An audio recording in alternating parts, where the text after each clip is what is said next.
gals. Today in War Thunder, I'm going to show you this starter pack that I just picked up last night. It's a pretty good buy for only $9.99, I'll tell you that.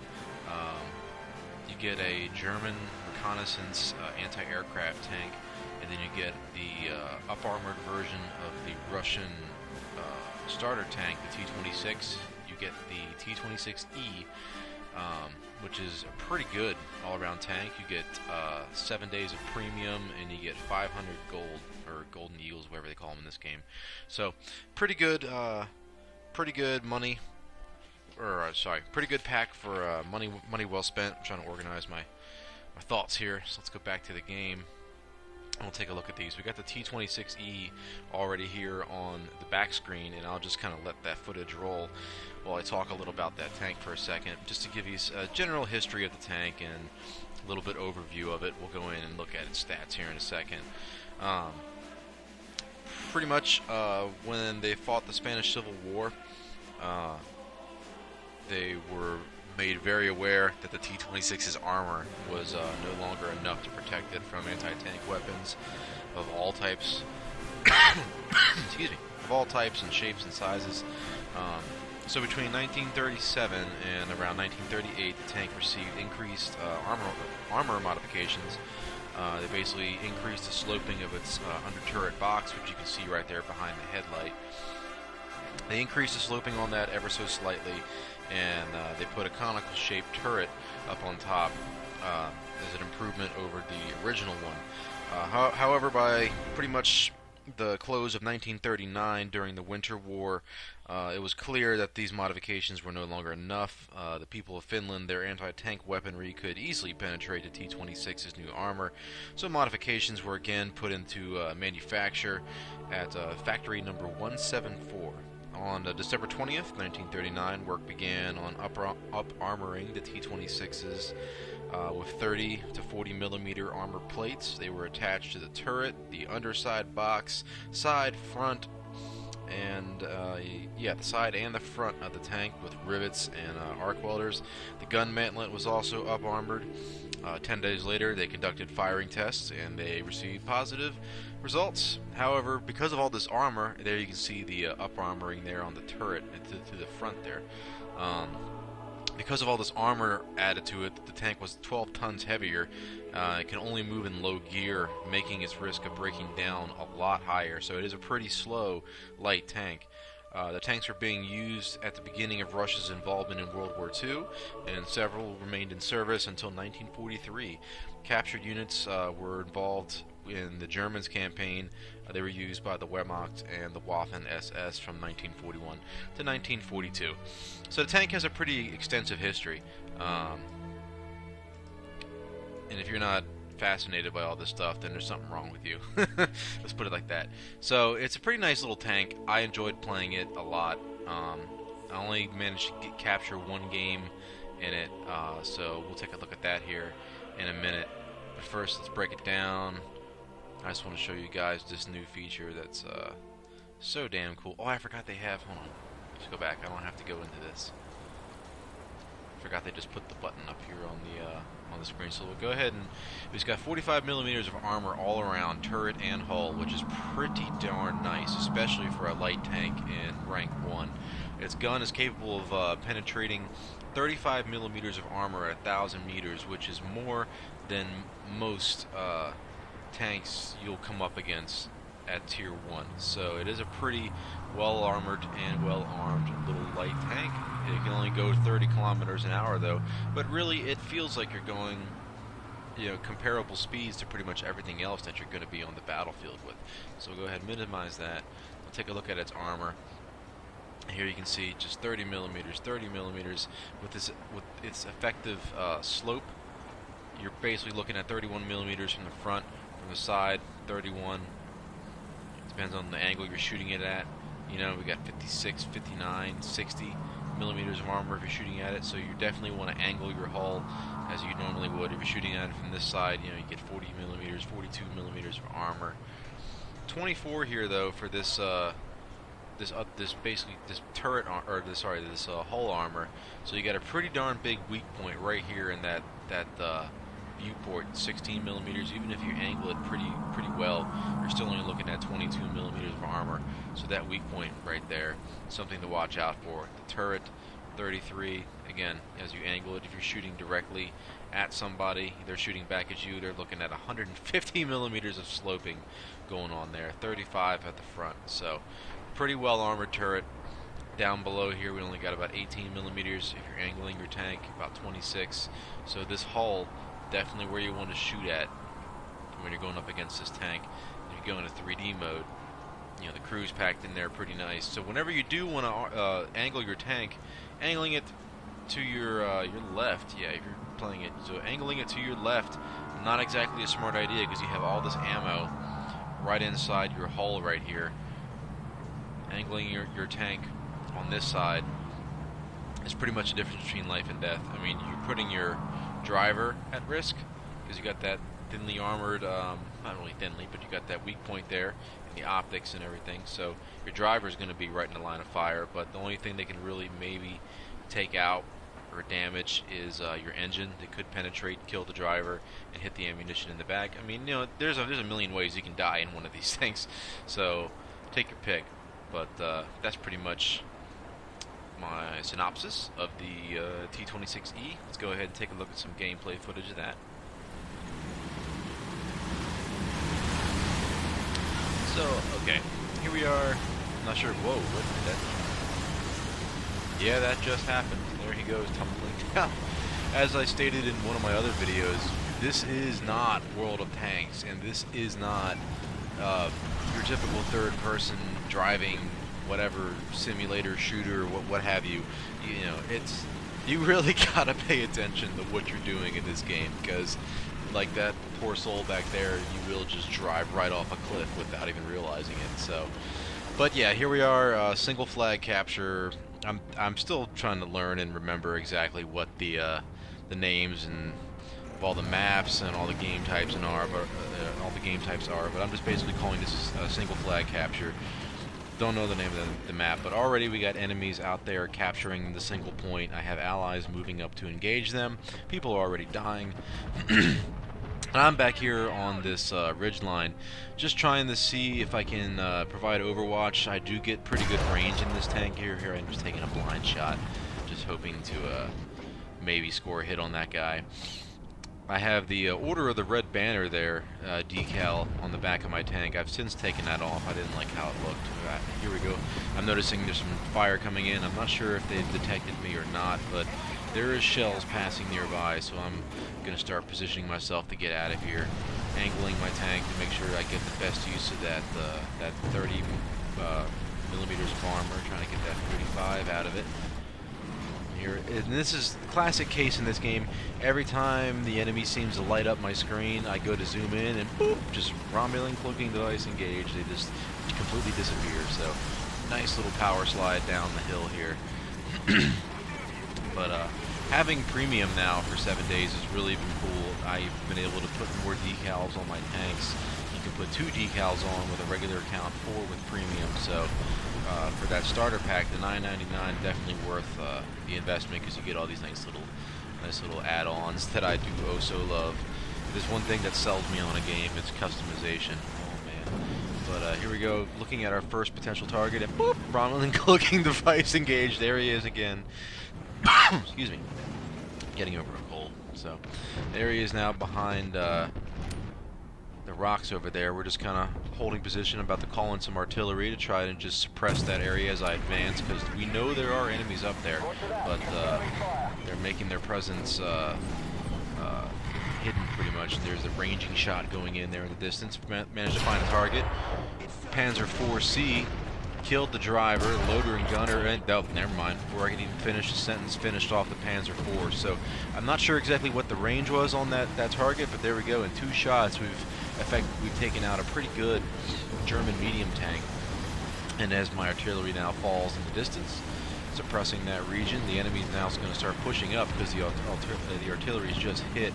It's now clear to advance. We got another T-28. We got a BT-7. BT-7 is going to be a nice, delicious target. First hit kills the gunner and pretty much injures everybody else. Second hit destroys it. That's another player killed. Taking a hit though, the driver's wounded. Driver's unconscious. I can't move. I managed to score a hit on that T-26 over there. My counterpart taking him out now. Bet he wishes he was in a T-26E. And we got a Panzer III, it looks like we're engaging. You know, another Panzer IV. That nice side armor, only 15 millimeters of armor on the side, easily able to kill his loader and his gunner. He can now not shoot back. I'm on fire. I'm being engaged by at least 3 enemy tanks right now. And this is what makes the T-26 an amazing tank. Unfortunately, we've been taken out by another Panzer IV, penetrating our drive wheel and our thin under armor, taking out our transmission, and hitting the axe, or hitting the ammunition. So, overall, complete catastrophic failure for our T-26. But that's the difference between life and death in that T-26E. You know, it is a premium tank, so it's going to be a lot better than its counterpart in that T-26. But that T-26 that was engaging us, he managed to get the first shot on us, which we pretty much shrugged off. I mean, it incapacitated our driver for a minute, but nevertheless, we managed to shrug off that shot and finish him off, finish off a Panzer IV, and then, you know, finally fall to another Panzer IV there at the end. So as you can see, very nice little premium Russian light tank for Tier 1. And again, for that starter pack, I'm not really trying to shamelessly plug Gaijin and War Thunder, but a good deal is a good deal. And here we get the post-game stats here. Managed to get 3 kills. Received a couple medals up there, so I got some battle trophies as well. 3 kills, 1 critical, 32 hits. Did I say 32 or did I say 12? It's pretty grainy from where I'm looking at it, but pretty sure that's 12. I'm pretty sure I didn't fire 32 shots during that game. The way I have to do these videos, I have to record a narration over top of the actual game footage, but the game footage is in like a minimized window, so as I'm trying to read these small numbers, I can barely see what the hell I'm looking at. So yeah, some good all-around performance. The 3 kills that I managed to pick up were all enemy players. They were not AI, so those were 3 legit kills, you could say. So pretty good performance by my T-26E in its first outing. Alright, the other vehicle that you get in the starter pack is this. It's the Aufklungspanzer 38T. God fucking help me. Aufklungspanzer. Aufklungspanzer. I don't know. It's classified as the Sd.Kfz 141/1. It's a reconnaissance tank based on the Panzer 38T design, manufactured in a, I'm actually not sure where it was manufactured, but nonetheless, it's armed with a 20mm cannon, 7.62 machine gun, carrying about 300 shells for the cannon and about 1,500 rounds for the machine gun. It was accepted into the Wehrmacht in 1944, but was never mass-produced. Only 70 of the machines were made. So that's pretty much all I have, really, for information on this tank. Getting this information directly from War Thunder's client. They have information you can pull up on each tank, so I'm just pretty much summarizing everything from there. But I could not get any decent games in this thing. I started suffering from sleep deprivation pretty much, and the fact that it was very late at night and my internet latency tends to drop. Frame rate tends to suffer late at night. I'm not sure exactly why that is.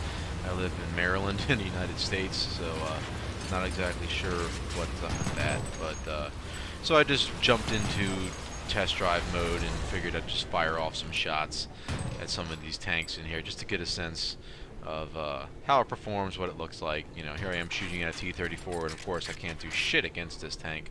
I'm firing my basic armor penetrating incendiary tracer shells right now. Really cool tank. I like its design. I can't wait to actually get into a good game with this thing and have a blast with it. It has a little You know, I like how they model the actual crew members onto the tank. It's just a nice little detail.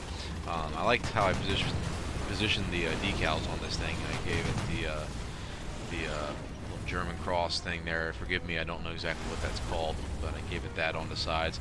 I figured it'd be funny to put a German flag on the top of the tank over the engine compartment, just to basically, you know, this tank is being used to shoot at air targets. You know, it is a reconnaissance tank, but it can be used as an anti-aircraft vehicle as well. You get 70 degrees of elevation on this thing, so any aircraft flying over that would be looking to engage anti-aircraft units would, you know, if it's especially if it's a friendly aircraft, would easily be able to distinguish if it's friendly or not. So I just put a big old German flag on the top of it. And on top of it as well, I like how the tank's overall design. It has that little, it's an open top tank, but it has a little mesh cage that the crew can pull down over top, and that's supposed to prevent hand grenades from getting tossed in. So really cool tank. It's got good speed on it, going about 45 miles an hour now through, you know, off-road cross-country terrain, smashing through shrubs and stuff, and it's not really breaking my stride. Hitting 50 kilometers, it looked like there. Again, I can't quite tell in this replay, but I'm just pulling up along this T-34, squeezing off shots on it, just to get a sense of how this tank fires on the move. It is fairly accurate, especially on the move. I am at point blank against this thing, but you know, it's nevertheless, it's a really fun tank, and I cannot wait to actually get into a real battle with it.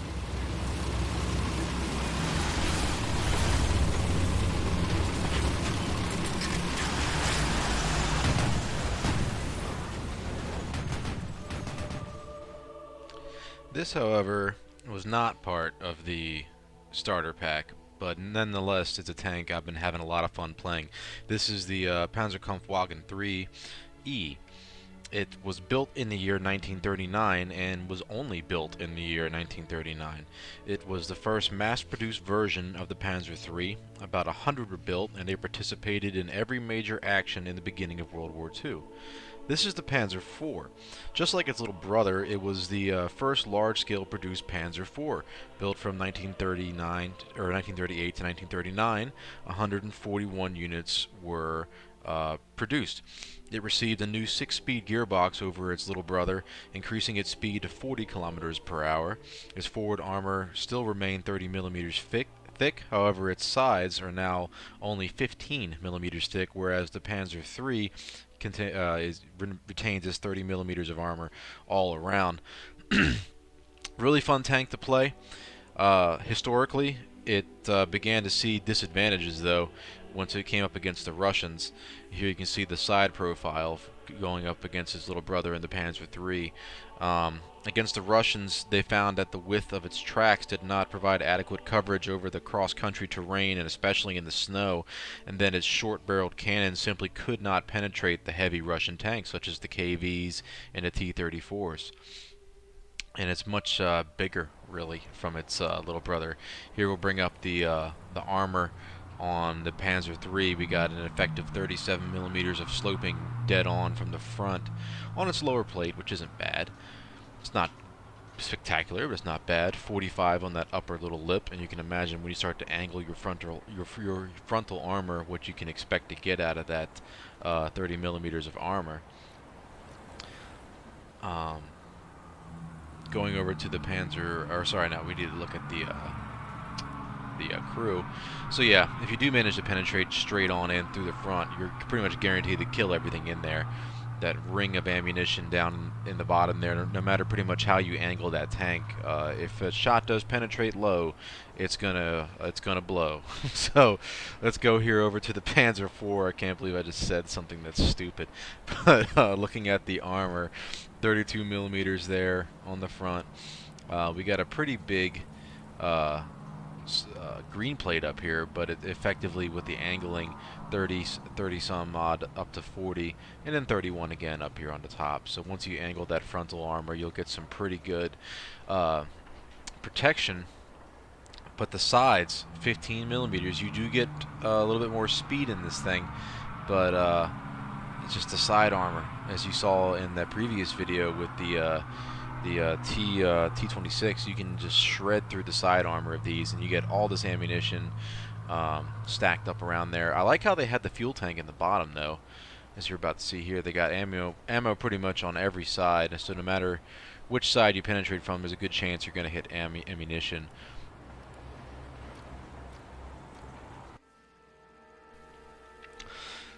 So, alright, let's take a look at some gameplay footage into the Panzer III. We're going to go up against a bunch of enemy tanks here in a nice little urban setting. So I'm waiting for the battle log to wind down here. Give the video a like if you like it so far. Got any questions or comments or suggestions, please leave them down below in the designated area. So here we are taking off in our Panzer III, and we got our big brother there in the Panzer IV riding alongside us. That's pretty cool. I swear to God, I didn't plan it like that. But you can see this. You can see the differences there. They are very similar. Pretty much maintain the same profile. It's just one's. Oh shit! See, this is what I'm talking about. You gotta pay attention to what you're doing. Trying to get that nice little cinematic shot there, and you almost drive straight into a house. So you got what the hell? Panzerkampfwagen 3, different Panzer 3 up there with some side armor on there. I got to see what the kind of tank that was. I think it looked pretty sweet. Oh, look at that! You got some teamwork going on back there. Yay, teamwork! It's always good to see players helping other players out. So I'm looking at the map, and I need to make decisions here. And we got a lot of my, pretty much my entire team actually is heading into town and to get up close and personal. I'm noticing that there's only one guy going around this flank, and in my past experiences, I like being able to slide. But here we go. Like I said, I've noticed in past experiences, tank destroyers and enemies like to go out in this field and get shots into the town, and I've come up against a Stug, which I do not want to get into a long-range firefight with a Stug. I'm not really going to be able to damage anything on it from this range. So, whereas the Stug will easily be able to, not really easily, but the Stug will much more easily be able to do some damage to me from range. Shot coming in, hit my track, managing to spin me out a little bit, and get behind some cover. My track suffered some damage. So as I'm saying, like I said, that Stug can hurt me, but I can't really hurt him, not from this distance. So I'm trying to side scrape out a little bit behind this building and angle myself a little bit better, because now I'm starting to show my front. Here the Stug was engaging somebody else, but as I pop back up, he very quickly turns his front to face me. He's a very good player, knows how to handle his tank. So I got 2 shots out on him, 2 hits, but no damage. So you know, not pressing my luck staying out there. So I got to get back in the cover. I got to tie this guy down at this point. There's nothing I can do from this range. So I need to make sure I lock him into place until somebody else can engage him. Looks like he's squeezing off another shot at me, falling short, firing back, no damage. Somebody's engaging him from the town, and looks like they managed to take him out. Excellent. Okay, so mission accomplished. Successfully held that Stug in place long enough for someone more capable of dealing with him to deal with him. So time to advance. I need to lock down this right-hand flank and make sure nobody tries to pull that shit again. Not really looking to be the top player in this game. I don't. Is that enemy? Yeah, I think it is. Enemy tank. See, that's another little thing that's kind of buggy about this. We got a Panzer II up here, it looks like. No, Panzer III.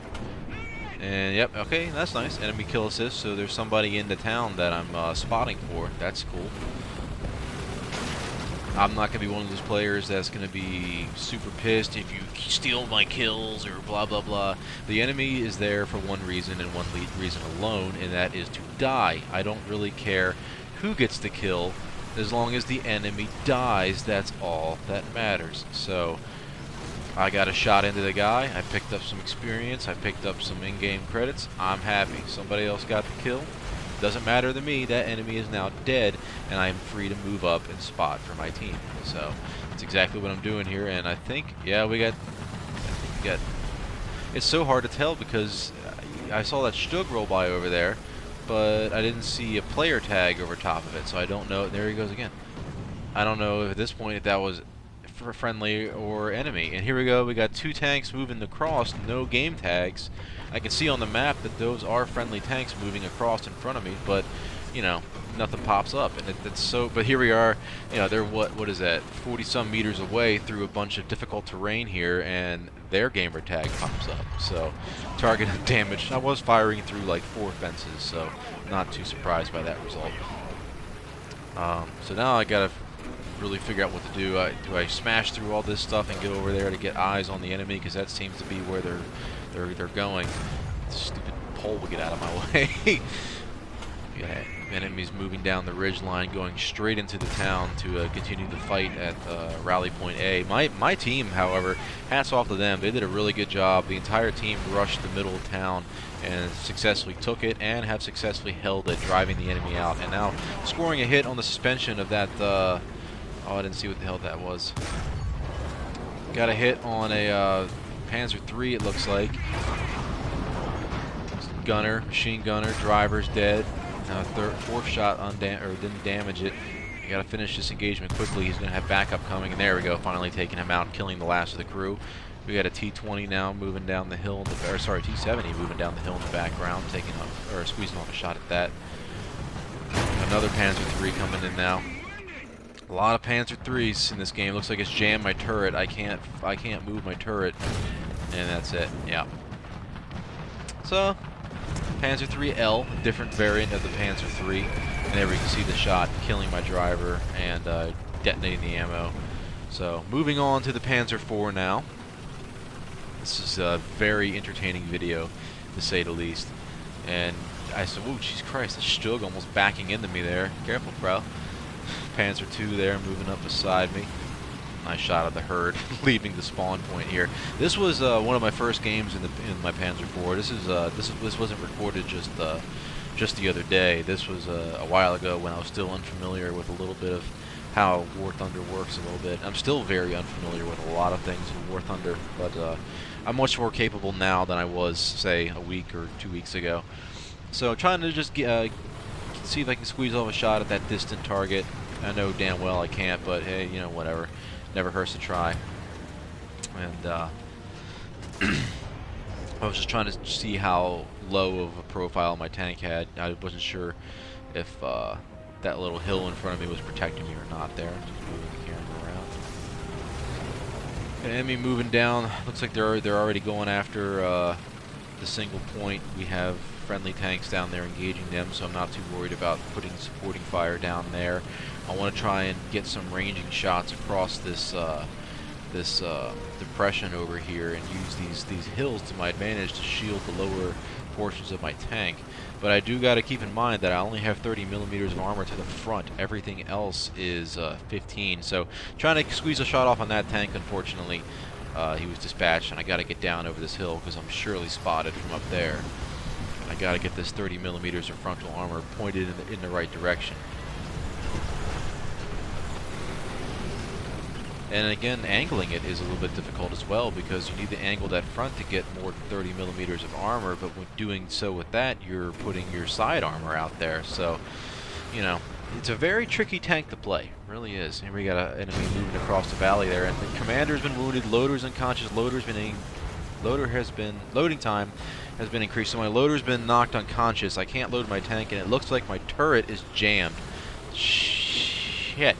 Not exactly a good position to be in. I have one shot and I can't move my turret.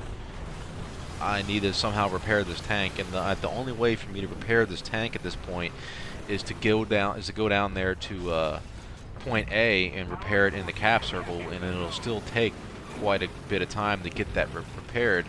You know, there is no like repair kits or first aid kits that instantly fixes your problem.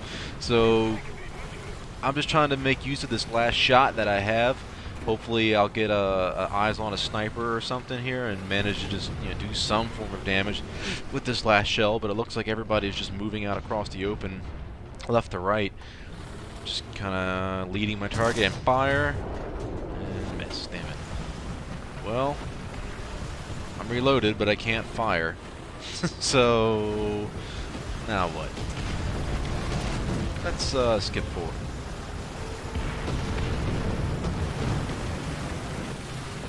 few moments later, I decided, you know what, screw it. I need to get down to the cap circle. I need to repair this tank. It wasn't until about I was halfway there that I realized, crap, the enemy is uncapping us. There is now enemy in the cap circle, and I am effectively the front line at this point. I have no shot to fire, and I can't move my turret. I am, however, a 90-ton tank, or however much this fucking thing weighs. So, I can put that to use. I know there's enemies down there. I know they have to be in the cap circle. The cap circle's not very big. Immediately, I catch eyes on this T-50, ramming speed, 35 miles or kilometers per hour, straight into the side of that Russian tank and completely butt-raping the fucker, rolling him over onto his side, managing to somehow score a hit in the process, 2 hits there in the process. That Russian tank destroyer there in the background set on fire by my allies. So the enemy, I'm catching fire though from a bomber as it streaks overhead, and oh, it's never a yeah. Oh, okay, yeah. my crew's been taken out. So, and Jesus Christ, nice belly flop there. So that bomber managed to take me out, but suffering a death in the process for taking me out. So, all in all, fun little battle there. So, alright guys, that pretty much sums it up for today's War Thunder video. I'd like to thank you guys for taking the time out of your day to watch it as you stare at the sexy ass of the Panzer IV there. The cinematic mode here in the loading screen sometimes is questionable. But yeah, give it a like down below if you liked the video. Comment if you got a comment or question for me. And check down below for my Facebook link and all that. There you can follow pictures I post, not just of videos that I cover on YouTube, but other stuff. I have a lot of photos up there of some of the miniatures and stuff I've worked on, and you know, there's some Star Wars X-Wing tabletop game. There's photos of that stuff on there, so head on over there, check that out, and tell a friend, blah blah blah, all that bullshit. And as always, I will see you guys in the next video, so take care.